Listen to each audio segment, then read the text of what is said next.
Corey, thank you. Yeah. Now, I know I first learned of your name when you did an FKT of the Ice Age Trail here in Wisconsin. I was wondering if you had any choice memories you'd like to share about that time you spent here in Wisconsin running on the Ice Age Trail. Yeah, so the Ice Age Trail is just under 1,200 miles all across the state of Wisconsin. And I mean, we're in Wisconsin right now, but yeah, it was pretty incredible because at the time of doing it, I started June 1st of 2020, which happened to be, during the height of COVID, and a lot of stuff was just shut down. Things were closed. People were, stuck in their houses. And I think that one of my favorite memories of Ice Age was just the fact that people were making the choice of if they wanted to come out and help support the attempt, they could come out and run with us, hike with us, whatever you're doing that day.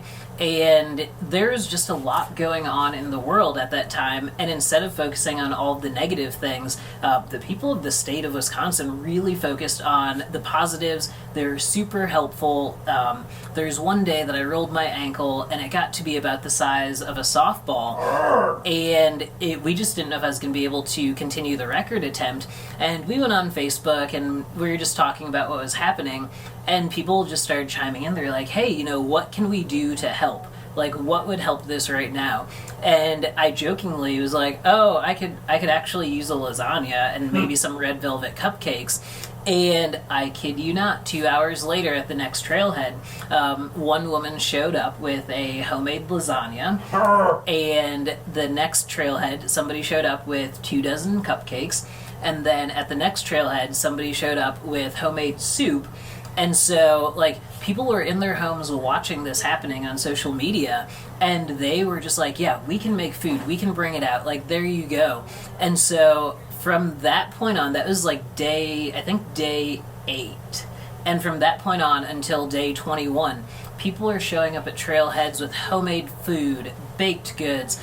People had offered to do laundry for us. A few people actually opened up their own home to us to even, because hotels were still even shut, and it's we're either just sleeping in the back of the van and all this, and so people are giving just so much of themselves to see this record attempt happen that it was just a really bright spot during a dark time.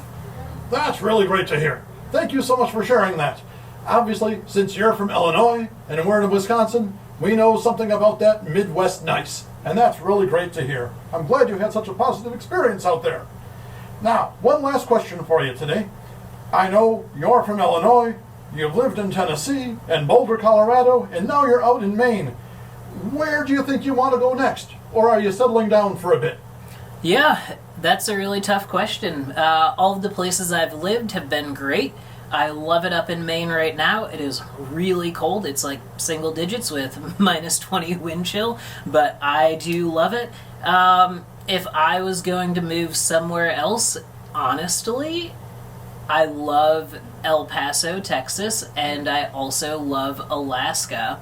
And so if there were to be a move in the future, it may be one of those two places, but who knows? That's great. Thank you so much. All right, folks. This was some time here spent with Coree Woltering, professional ultra athlete, and altogether very, very nice guy. Corey, before we leave, where should people find you online? If they want to learn about your adventures and see what you've been up to, where should they go? Yeah, awesome. If you want to follow me, just check me out on Instagram, Coree Woltering. That's where I post most of my stuff.